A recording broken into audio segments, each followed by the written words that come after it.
Halo teman-teman, selamat pagi, siang, sore, dan malam. Aku Ruli Ayu Andini, mahasiswi KKN Universitas Negeri Yogyakarta 2021. Dalam video kali ini, aku akan menjelaskan tentang pengelolaan sampah rumah tangga. Selamat menyaksikan. Menurut UU nomor 18 tahun 2008 tentang pengelolaan sampah, didefinisikan bahwa sampah adalah sisa kegiatan sehari-hari manusia dan atau proses alam yang berbentuk padat.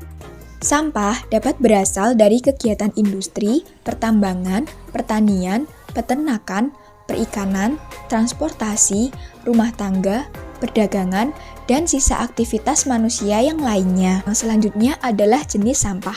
Menurut Kuncoro Jati, secara garis besar, jenis sampah dapat dibedakan menjadi 3. Yang pertama adalah sampah organik atau sampah basah.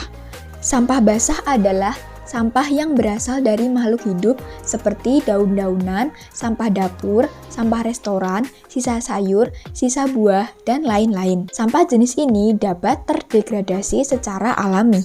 Yang kedua ada sampah anorganik atau sampah kering. Sampah kering adalah sampah yang tidak dapat terdegradasi secara alami. Contohnya adalah logam, besi, kaleng, plastik, karet, botol, dan lain-lain. Yang ketiga adalah sampah berbahaya. Sampah jenis ini berbahaya bagi kesehatan manusia. Contohnya adalah baterai, jarum suntik bekas, limbah racun kimia, limbah nuklir, dan lain-lain. Sampah jenis ini memerlukan penanganan secara khusus.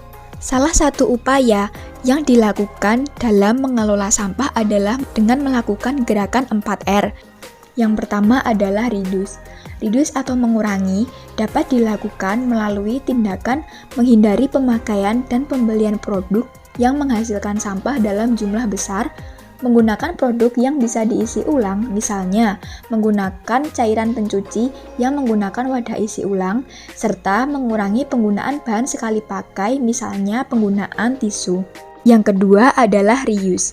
Reuse atau menggunakan kembali dapat dilakukan melalui tindakan menggunakan kembali wadah atau kemasan untuk fungsi yang sama atau fungsi lain. Misalnya, penggunaan kaleng bekas dan botol bekas, serta menggunakan wadah atau kantong yang dapat digunakan berulang-ulang, misalnya wadah untuk belanja kebutuhan pokok yang terbuat dari bahan yang tahan lama sehingga dapat digunakan dalam kurun waktu yang lebih lama. Yang ketiga ada recycle. Recycle atau mendaur ulang dapat dilakukan melalui tindakan memilih produk atau kemasan yang dapat didaur ulang dan mudah terurai.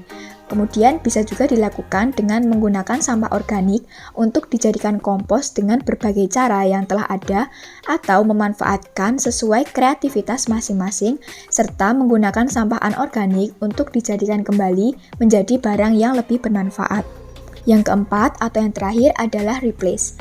Replace atau mengganti adalah sebuah cara pelestarian lingkungan dengan cara mengganti barang-barang yang hanya bisa dipakai sekali dengan barang yang lebih tahan lama. Pakailah barang-barang yang lebih ramah lingkungan. Misalnya, kantong kresek plastik digantikan dengan keranjang di saat berbelanja. Teman-teman, sebenarnya sampah yang telah dipilah itu dapat dimanfaatkan loh. Yuk kita intip apa saja pemanfaatan sampah rumah tangga itu sendiri. Pada prinsipnya, pemanfaatan sampah rumah tangga dilakukan dengan pemisahan atau pemilahan terlebih dahulu antara sampah organik dan sampah anorganik. Berikut ini adalah beberapa manfaat dari sampah organik. Yang pertama adalah pengomposan atau composting. Composting merupakan proses pembusukan secara alami dari materi organik. Pembusukan itu menghasilkan materi yang kaya unsur hara yang disebut kompos atau humus yang baik untuk pupuk tanaman. Sampah organik juga dapat dimanfaatkan untuk pembuatan briket. Pembuatan briket sebagai bahan bakar alternatif pengganti minyak bisa menjadi salah satu upaya dalam menanggulangi dan mengurangi timbunan sampah. Kemudian kita berpindah pada pemanfaatan sampah anorganik. Yang pertama ada sampah kertas. Sampah kertas bisa dikumpulkan menjadi satu bagian yang dipisahkan dari sampah lainnya. Kumpulan sampah kertas bisa dibuat berbagai macam jenis kerajinan tangan seperti topeng, patung, dan kertas daur ulang. Yang kedua adalah sampah kaleng. Kaleng baja 100% dapat didaur ulang karena siklus hidupnya tidak akan pernah berakhir. Perlakuan kaleng bekas tergantung jenis kegunaan wadahnya. Yang ketiga adalah sampah botol. Botol beling memiliki nilai tinggi apabila masih utuh.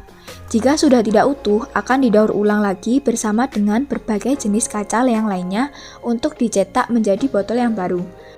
Lalu selanjutnya ada sampah plastik. Sampah plastik dapat digunakan sebagai bahan dasar berbagai macam kerajinan tangan seperti tas, dompet, cover meja, tempat tisu, dan lain-lain. Lalu yang terakhir adalah sampah kain. Sampah kain bisa digunakan untuk cuci motor atau sebagai bahan baku kerajinan.